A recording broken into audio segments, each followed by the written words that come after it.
Good morning, everybody. Thought I'd take you through a game. I woke up at 2:30 this morning, and so yeah, I don't know how sharp I'm going to be today to play live. But I had a lesson yesterday with John, and we played a game against Maya 5 on Lichess. I do recommend playing against the Maya bots because they learn based on millions of real human games played by flesh and blood people. And Maya 5 is rated about 1530 on Lichess. So we're talking the lower end of the intermediate range on chess.com, like at 1100, 1200 kind of level. And let's take you through the game. So I think it's quite instructive. So Maya starts with e4. Now John plays the Scandinavian. Okay, so we have d5, e takes d5 is the best move for white, and we have queen takes d5. Now, so John has a conservative style of play, and so after the most natural knight c3 hitting the queen, there are lots and lots of moves played here. But in fact, at this lower level, I say lower level, kind of, it's still, you know, well into the top half of players. The most popular move is queen d8. Queen a5 is played. Queen e6 check is played. There's quite a few different moves here. But John plays the kind of passive-looking queen d8. And he has a plan. So we were talking about this. So you know, this is what he's playing at the minute. And the general plan is to gain control over the light squares. Okay. Black actually only wins 42% from this position on average. So I've got this set to 1400, 1600 Lichess. So this is the kind of area where John's opponents will be playing. So we're really inviting white to grab initiative and quick development. Okay, so Maya plays knight f3, we play knight f6, out comes the bishop, and now we get to a key point because John here plays bishop g4. Okay, and if you'd like to pause and figure out what you would play here as white, this is actually a mistake, if not a blunder, already. So we know what we're doing. We're trying to pin this knight against the queen. However, if you been following this channel for a while, then there is a pattern here that you ought to recognize. So let's spell it out. Okay, the three components are bishop pinning knight to queen, bishop gunning down at f7. Okay, you can tell what's coming, and the knight having access to coming forward, particularly knight e5 or knight e4 in the case of black. Okay, so here Maya just plays pawn h3 to kick the bishop. Now, that's not the best move. There are a couple of much better moves. So you've probably got this already, I'm hoping. So one option is bishop takes f7, check. The classic attacking idea when you've got a knight pinned to the queen. And here, if the king takes, then white has knight e5 check. So he's not only hitting the king, forcing the king to move, because you can't block a knight check and there's nothing that can capture the knight, but also now we have two attackers on this bishop. They're on g4. Okay, so wherever the king goes, the knight can grab the bishop. You don't want to capture with the queen, and now white is in a very strong position. Okay, and that's one way to do it. But of course, in this situation, you very often have the even stronger, actually, in this case, according to Stockfish, is the immediate knight e5, the oh no, my queen variation. And if bishop takes f7 here is actually checkmate because the knight guards the king's only escape square. Okay, so that's something we picked up on immediately in the analysis of the game. But anyway, so yeah, John played bishop g4, and here actually 40% of the time your opponents will play h3. Second most common move is castles, then you've got d3, then you've got knight e5, which has an 84% win rate. So knight e5, the oh no, my queen line, actually does win better than bishop takes f7, which is only on 70%. But anyway, we have h3. Now we have bishop takes. And why are we trading off our bishop? We're not going to mess up their pawns. They're almost certainly going to recapture with a queen. Also then targeting this pawn down on b7. So this is now looking very strong for white. Well, remember what I said at the start, that the point here, as John explained to me, is to place our pawns on light squares, control the light squares, and that's why we've traded off the light squared bishop. So this is great. This is something I've learned from here. So the queen does take, and now a lot of people will be tempted to play knight c6. But this is kind of tricky because you're really pinning the knight. This pawn here is very vulnerable anyway. So the better move here is the move that we played in the game. This is all kind of John's theory. With the move pawn to c6. So we are controlling these light squares already, and this bishop is starting to look maybe a little bit vulnerable. Okay, white castles, and now e6. So again, more light squares being taken away from the remaining light square bishop. We do not have a light square bishop, so the more pawns that we have on the light squares, the more freedom our bishop has to move around the board. Okay, so far so good. And this is, at this point, 48% win rate for white, 45% for black. We have d3 from Maya. Knight b to d7. So controlling this knight here, well, defending this knight here. And you can see this feels like a very kind of, we said it in the lesson, very much close to your chest. Chest, not chess. Okay. We have the bishop coming out to pin the knight. And now bishop to e7 breaks the pin on the queen. Rook f to e1. Okay. Now, one of the things that we have to spot here, and something that I highlighted in the lesson, why did our opponent play this move? Well, it's a semi-open file, so just on basic principles, it's a solid idea anyway. But one of the things that I noticed was, well, maybe Maya wants to prevent knight e5, forking the queen and the bishop. Now, at the same time, you have to say, well, yes, it's a fork, but a fork is not necessarily a good thing, because apart from anything else, we've got this light square control strategy in the game. So we do not want to trade our knight, even if the rook wasn't there, and even if we do the fork, we don't want to trade this perfectly reasonable knight in the center of the board for a bishop that we are really trying to impoverish in the game. That's the point. So here black castles, and we're now getting to a bit of a crux position. Maya 5 plays knight e4, and Stockfish here says that black is ever so slightly better. Okay, so this again is maybe a good place to pause and figure out what you might do.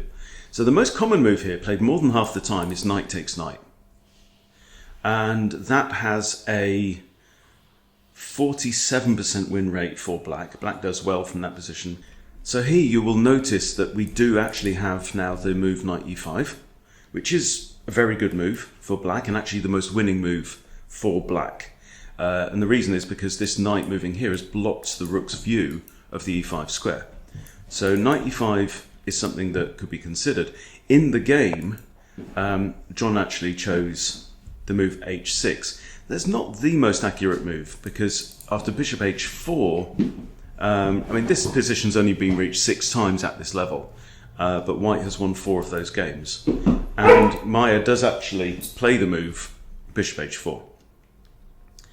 And now, if knight takes e4 here, that's pretty good for white in practice. They've won 4 out of 5 games from that point.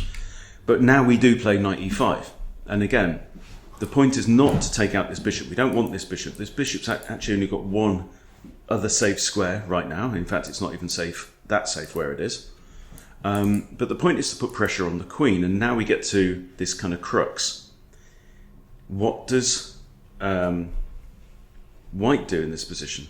The only move that's been played on the player's database is to advance the queen to f4, right? But Maya captures the knight with check. Okay, and you can see what's going on really, because they've got 3 attackers on this pawn, right? And we have 1, 2, 3 defenders of the pawn. But if we trade everything off, say after knight takes, say bishop takes, even if stop it. Even if if queen takes, this would just not be good. This would not be good, and white is fine here. But there is an issue. Okay, so we do take with the bishop. Now here, I remember commenting in the lesson itself, I said I think that they have to take the knight with the rook, right? The reason is this bishop on f6 is actually pinned. So here's how it would go. We would take the bishop, okay? And this bishop's probably going to come back here, targeting the rook and skewering the rook against the pawn on b2. The rook can't come and defend that pawn, okay? So again, black's slightly better. In the game, they capture, hello, Skylar. They capture with the bishop, and this is an absolute blunder. Pause if you wish. Why is it a blunder? Well, they're capturing. They are threatening to remove our pawn here and expose our king. But the problem is that after knight takes queen, it comes with check. That's the point. So that's what we did in the game.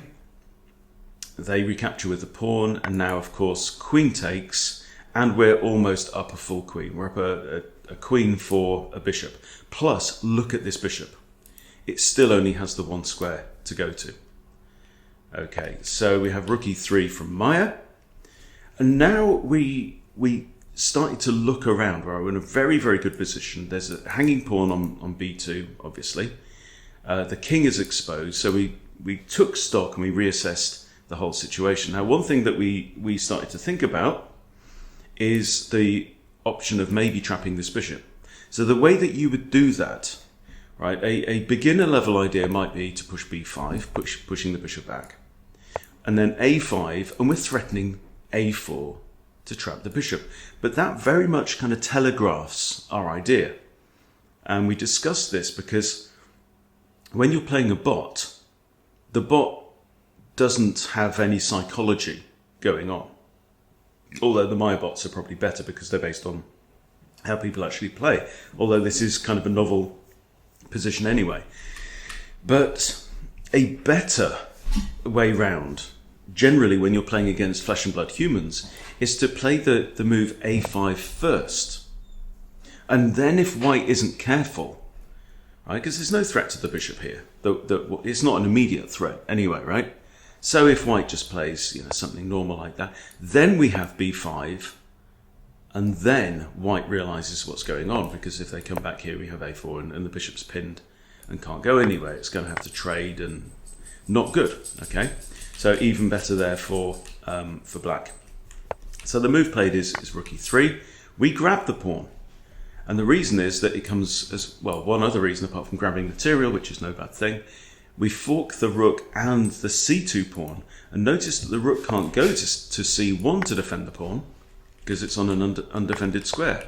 So the rook now does double up on e1, and we choose not to grab the pawn. Why do we choose not to grab the pawn?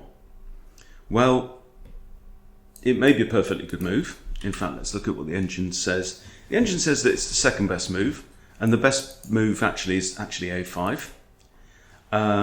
It also likes queen a3, but we retreated the queen here just to get the queen out of the line of fire, any potential issues. We're also targeting this pawn, which now ties this rook down to the defense of that pawn.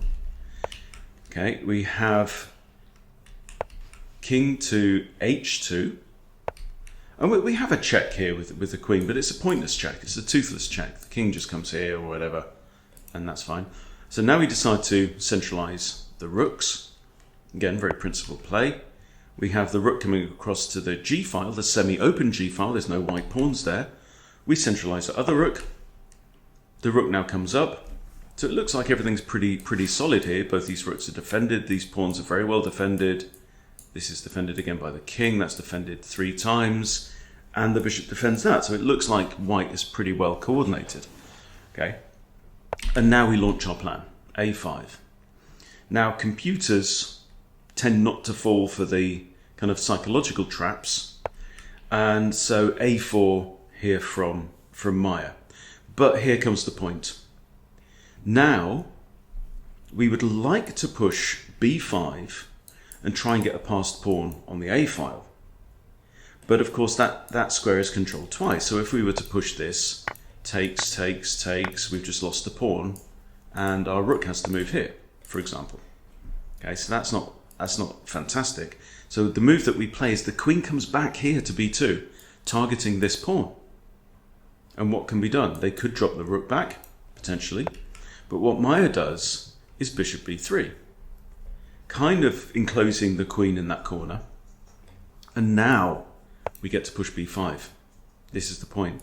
Maya takes and we take back. So we haven't lost the pawn there, and we have a passed pawn on the a file now, completely passed pawn. There's no b pawn left to stop it. Rook comes forward, we attack the bishop, and lo and behold, the bishop is actually trapped. Interesting situation again now. Now this is completely one position here for black. Maya doubles up the rooks on the g-file, targeting this g2 pawn. Now if it was only the king defending, that would be an issue, but we also notice the queen defends. So this is all good.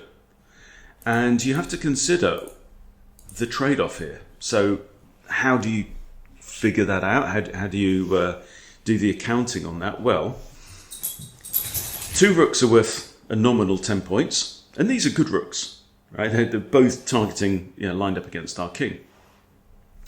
Pawn is worth 1, queen is worth 9. So on paper, it's 10 for 10, right? However, in general, it's all other things being equal, it's better to have more pieces in the endgame, because that gives you more options for moves that you can make on the whole. And so, 2 rooks is probably better than a queen and a pawn in general terms. Very often you get the same thing when you've got like a knight and a bishop targeting the f pawn in front of a castle king. Okay, and a common beginner inaccuracy is to trade the knight and the bishop for the rook and the pawn, the rook and the f pawn.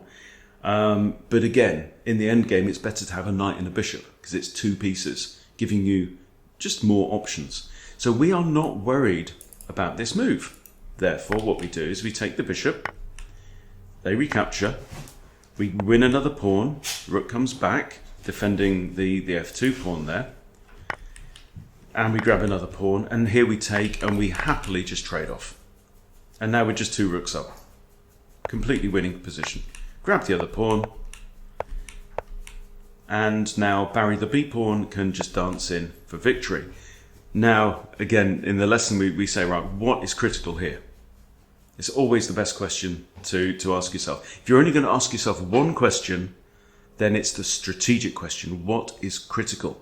And there's only one thing really that black has to worry about now, which is don't stalemate white.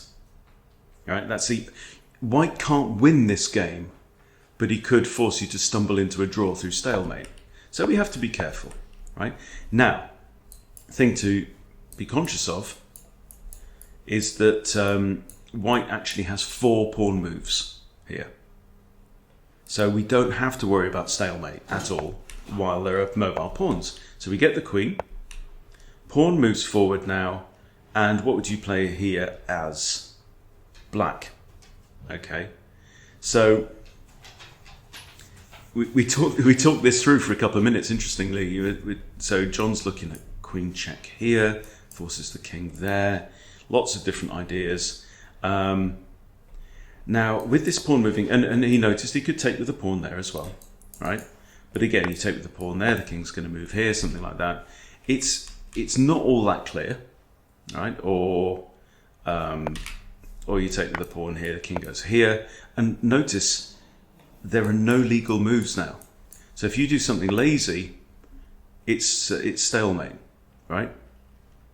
The king has no legal moves. Can't go here because of this pawn. Can't go here because of our king, for example. Now, funnily enough, what you have to realize is it's not only that we are attacking the pawn, but in a sense, our pawn is also protecting f5, right? So the move that John was blind to in the game is queen takes f5 and it's checkmate. Rook controls all of this, queen controls all of these, protected by the pawn, and that's the end of the game. Now, one thing you have to be very careful of, for example, could be trying to go for like a ladder mate idea. So they go here. Sorry, if we give check here, there's only one legal move. And then, for example, if you do that, again, same problem. The pawn can't move because it's a discovered check, so that's illegal. And the king can't move because queen guards that, pawn guards this, pawn guards this, again, stalemate. So you've just got to be very careful. So I thought that was a really instructive game. Two key positions, let's just review quickly. This is a mistake that John needs to remember not to play in future. So we can go and add that to your study for this because of the two options here, the oh no my queen and the immediate temporary bishop sacrifice. So that's one key position, I think. And of course the second one comes at this point. So h3 is okay here, but after this move we recapture. Black is a tiny bit better, but again here the critical move for white is for the rook to take the knight.